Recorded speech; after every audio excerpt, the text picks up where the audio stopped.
Simula sa good morning classmate, natapos sa goodbye classmate. Sa halos ilang buwan natin pagsasama, marami tayong mga naiwan na masasayang alaala.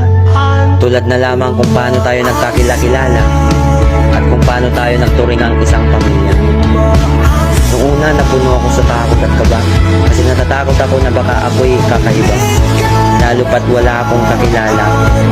Pero sa pagdaan ng ilang araw, unti-unti kong natatanaw na ang tayo ay nagkakaisa at naging isang pamilya.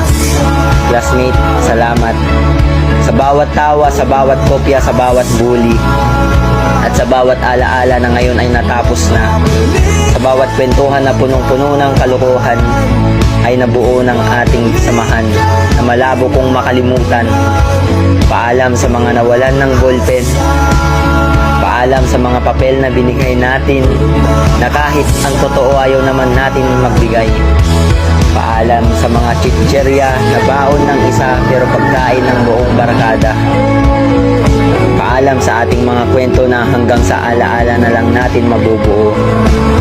Paalam rin sa mga mahal natin na guro, salamat sa inyong mga itinuro. Paalam sa isang taon nating samahan na sa mga alaala na lang natin mababalikan. Hanggang sa muli, classmate.